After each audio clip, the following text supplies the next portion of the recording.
Hello everyone and welcome back to Tokenized World. It's me again, Jack, your good friend and host of the series. This is a series aimed at educating people from the ground up about real-world asset tokenization. In this episode, we're going to take a look at what the Defactor team have been up to, including their new partnership with Oris.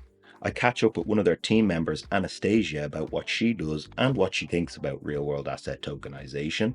That's not all. I also want to take a look at what's been going on in the real-world asset tokenization space. So, stick with me as we cover all that. I also have a special message that's going to be included at the end of this video. Stay tuned, stick with me, like, subscribe, you know yourself. Let's get this going.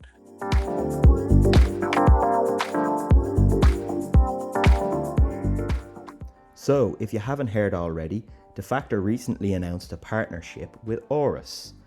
Their website is aurus.io, that's AURUS.io. And they are basically a precious metals Web3 marketplace. So that's a little bit of a mouthful, so let's dial that back a little bit, okay? You can see the website on screen, and what they do is they mint tokens, and that underlying value of that token is backed by a physical precious metal. So you can see again on screen here, Oris precious metal tokens are one of one backed by 1 gram of gold, silver and platinum respectively. You'll have T gold, T silver and T platinum, so obviously self-explanatory, gold for gold, silver for silver, platinum for platinum. All around looks very cool. Definitely want to check out if you haven't seen it already. And it is a perfect example of the tokenizing of real world assets. And I hope it's a very simple one for people to understand. Hence the reason why I've started with it now. And next up we have Anastasia, a member of the Defactor team. She's here to tell us a little bit about herself, a little bit about what she does with Defactor, and why she's interested in real world asset tokenization. Here it is. Hi guys, my name is Anastasia. I'm based here in Hong Kong. I've been in Asia for the past 10 years and previously in Taiwan, now living and working in Hong Kong, mainly in the fintech industry and before in the consumer tech. I've always been doing business development and marketing and really enjoy talking to people, going to conferences, meeting them, figuring out what is their pain point, what do they need from technology in order to enhance their day-to-day business workflow, and the scope that they're working with, and what can be enhanced really in that process and enabled with the new technologies that I get exposure to and I get the privilege to really work with and shape that technology into something really meaningful and useful.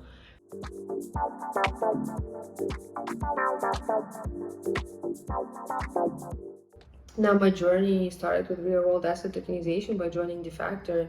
And what really attracted me in the project was that it's really down to the basics, really, that is so relatable by just me and you, people that knew what trade finance is, because that's what Defactor started with. It's really just export, import business, shipment, and there's so much flow of working capital and how the companies need that, and then how it can be connected to excessive funds from, say, crypto or traditional assets, and that through the factoring model can be connected together. Like, that really attracted me because I think that is very easy to relate to, and it's a very good and clear use case for technology to really come into the traditional businesses and enhance them.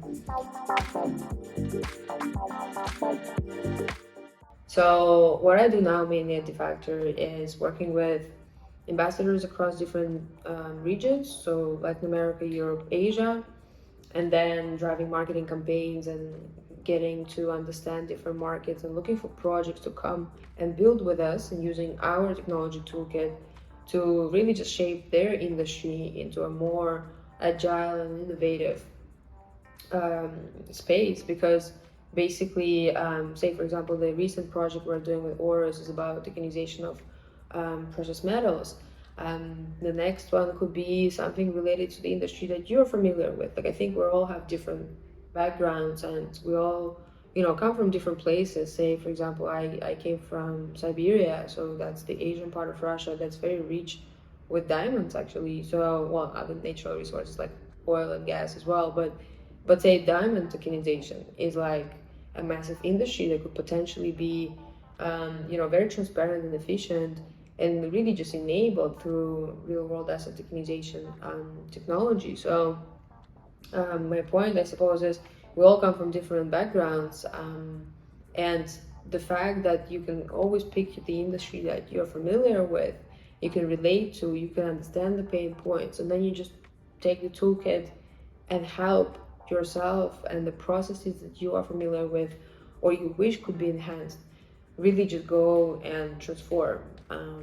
And if that can help, say, individuals that are building businesses grow their project by attracting investors from different jurisdictions from far away across the globe, but if they could access it through the technology that we help build, I think that would be a big win. So it's kind of the main reason why I'm on this project and I really like it.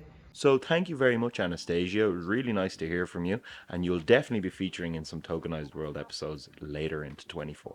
So as part of Tokenized World each month, what I'd like to do is just share a little bit of content I've seen. Could be an article, it could be an ebook, or it could just be a quick bit of a video that I've seen that has really interested me or just really got me thinking or a little bit excited about what's to come. First up, you're going to see a small video clip on Vitalik Buterin, the Ethereum founder. Hope I've said his name right. And he just mentions RWAs and what he thinks of them. So check it out and let me know what you think. And there's value in trying to give people access to other kinds of like real world assets or indices, right? So could be stock indices. Wanted to pause the video there and share a little bit of information as to what a stock indices is. So generally people are familiar with what a stock is. It gives you one share of ownership in a single company. So one share of stock is one share of ownership in a single company. Whereas stock indices is also referred to as an index fund, and that is a group of shares that are used to give an indication of a sector, exchange, or economy. So usually a stock index is made up of a set number of the top shares from a given exchange. Essentially, that's what a stock indices is. Could be real estate. It could also be precious metals, I suppose. But for me personally, I think like stocks and real estate are the really, the really interesting ones. And on the real estate side, including things like fractional ownership. So before we continue, I just want to remind you what Adam from the Defactor team had also said about tokenization of real estate and fractionalized ownership. Let's say you wanted to own a piece of real estate. Generally, you need a high upfront cost or a high investment, or you need to get a mortgage, etc. With fractional ownership, tokenization, maybe that gets easier. Maybe you can invest, hundreds or a couple of thousand of dollars in tokenized real estate. So I just wanted to pause the video here and actually explain what fractionalized ownership is as simply as possible. If you have a house and it is $1 million to buy, you can get 1 million people to put $1 into the pool. The money in the pool is then combined and used to buy the house, and everyone who put $1 in will have an equal share in the house. So they'll all have a token that represents 1/1,000,000th ownership in the property. Hope that explained it. So there you have it. Vitalik speaking a little bit on real world assets in terms of the financial industry and real estate, and then Adam giving a little bit of information on fractionalized ownership in real estate being a big advantage to lowering the barrier entry for a lot of people globally. I really hope you enjoyed that video. It mightn't have been massively relevant, but I think it's very important to consider that one of the most influential guys in blockchain has this in his vocabulary and is being asked this question. It shows that the industry is moving in the correct direction, if you ask me, which is very important, hence the reason why I shared. And following on from that, I read an article that I'm going to share as well. It was basically a report that envisions trillions migrating to on-chain assets. There was some really interesting takes on it about some big players getting into the game.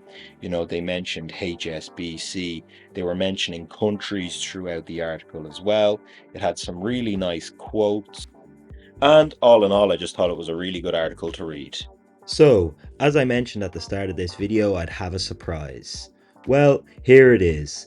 RWA.community is a new community of RWA enthusiasts on Discord. Head on over using the link on screen now. I'll be over there having conversations with everyone about RWAs, what they're interested in, what is getting them excited, and what they think the future holds. Even if it is just a simple question about RWAs, we want everyone to feel included and feel like they have a place to come and ask these questions. So head on over to Discord now, join the community, and I'll see you over there. So the time has come for me to give you a little bit of a sneak peek into what the guys from the Defactor team got up to when they headed into the podcast studio in Dublin to record the first of their Defactor Rewind series. Check it out.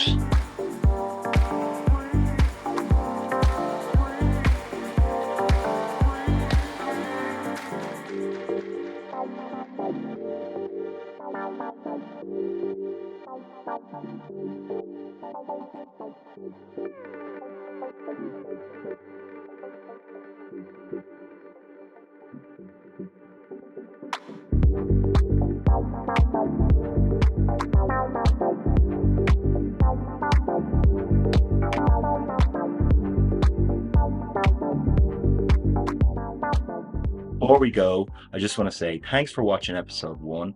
I'll see you for episode 2, and I've got a few more surprises or a few more tricks up my sleeve.